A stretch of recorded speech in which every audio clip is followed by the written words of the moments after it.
Hello and welcome to this channel. This is Lionheart. This video is all about culture shock, man. I want to talk about certain things that shocked me the first time I came to Tanzania. That's what I'm going to be talking about in this video.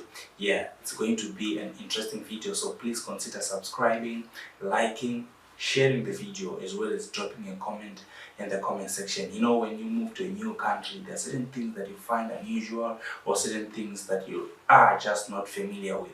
Right, so that's what I'm going to share with you in this video. Certain things that I found unusual here in Tanzania. So without wasting much of your time, let's go straight into today's video.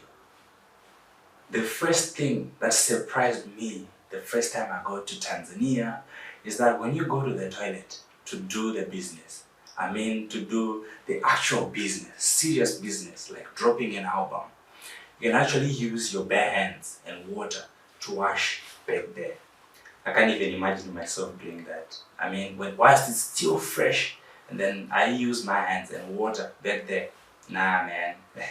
The normal way I know of doing things is to use a toilet paper. Then you can wash your body, afterwards. But going live and direct like that, to me, it's a nah. Maybe it's because I'm not used to doing that. But I'm not saying it's a wrong thing to do, but it's something that I never expected. And I've also noticed that here in Tanzania, the most common toilets are the one where you have to squat, and the one for sitting are also there, but I've realized that they're not that common. So when you come to Tanzania, be prepared to do some exercises, man. You know, by the time you go, you'll be fit, your legs will be strong. I've also realized that these squatting toilets are actually good, man. They save a lot of water. They don't use much water, man. So I think it's good to save water.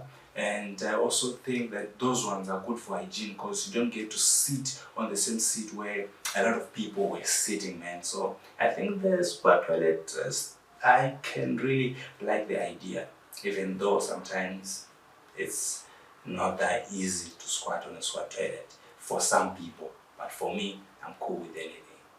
The second thing is about plastic carry bags.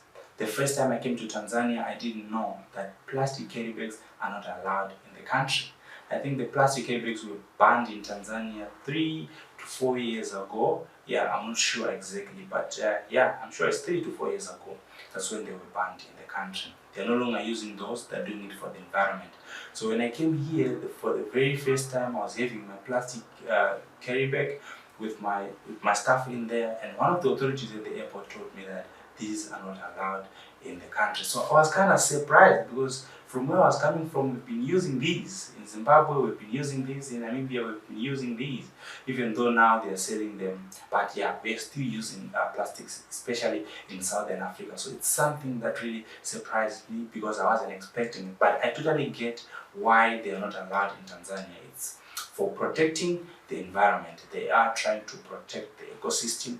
I read somewhere they were saying these thin plastics are not good for the environment because they contain toxic chemicals that have negative impact to the ecosystem. So here, plastics are not allowed. Just remember that when you are coming to Tanzania, don't bring those. So here in Tanzania, there are alternatives. There are carry bags that you can get. The one that you can reuse, perhaps. But those ones, like, you have to buy. Whenever you buy something in the supermarket, they even ask you, do you want a carry bag or not? Here in Swahili, they say fuko or something like that. Yeah, they always ask you, do you need it or not? So if you need it, you buy it. But that one, you can actually use it several times. So yeah, it's good for the environment rather than a plastic that you just buy there and then maybe you throw it away. And they're also doing this, I think, to protect their beaches because you can't have plastic all over, man. So yeah, it's a good policy.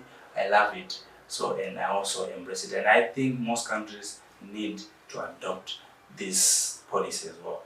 Another thing I found unusual about Tanzania is how these guys interpret time.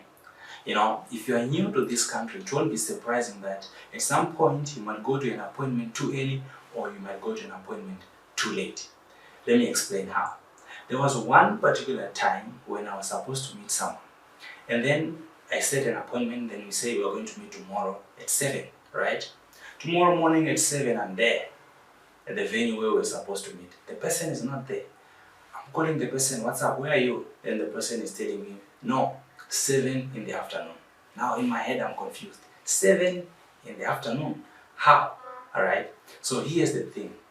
7 in Swahili is saba. So when they say we meet at 7, it means we're going to meet at 1.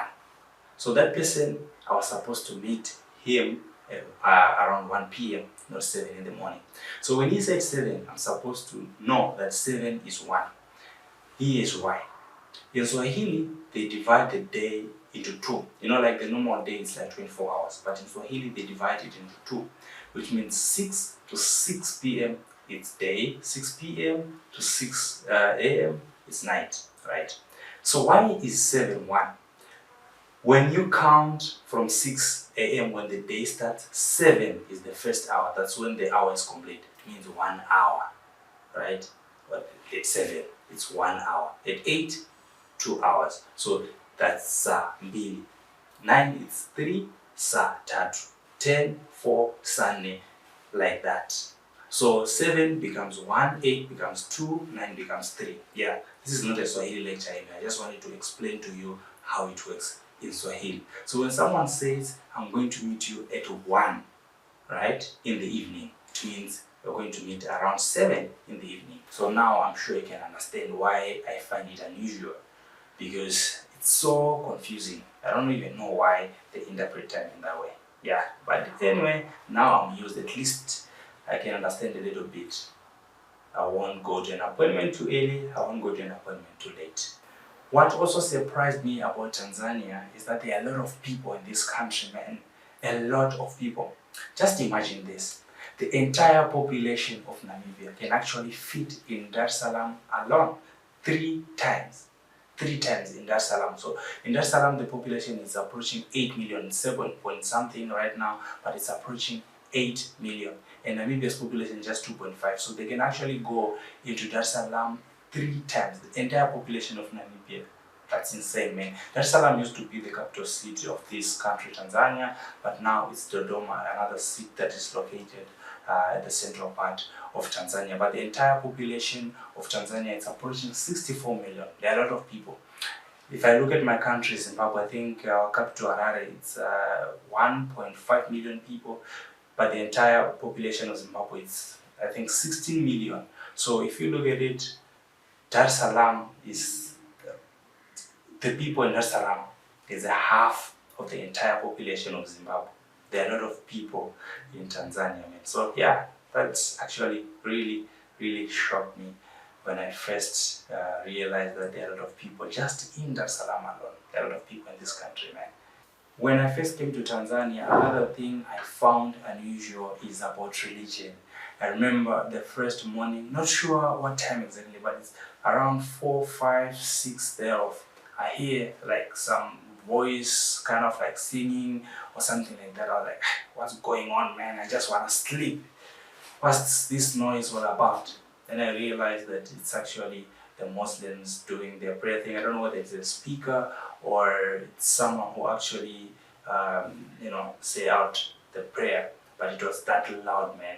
So I came to realize that in Tanzania, Muslims and Christians, they're almost 50-50 in terms of numbers. I mean, it's not a competition, but coming from the southern part of the region, most countries are Christian dominated. So when I came here and found out that here in Tanzania, Muslims and Christians are almost 50-50 in terms of numbers, it was kind of shocking to me. Like, how is that possible, man? Yeah, but it's a beautiful thing to see how Muslims and Christians can actually live together in harmony. Two different ideologies, but people still manage to live together in harmony and do things together. I mean, Christian holidays are celebrated here and Muslim holidays are also celebrated here. And I also came to realize that some of the things that I used to watch in the media were wrong. I mean, Muslims were stereotyped. I don't want to go deeper into that because sometimes these topics are kind of sensitive. But I actually managed to learn something new about Islam, and these people actually preach love.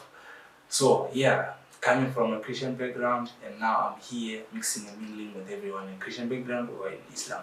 But yeah, it was kind of surprising for me to see that Islam and Christianity in Tanzania, it's almost like 50-50, which is a good thing. There's like a balance, right?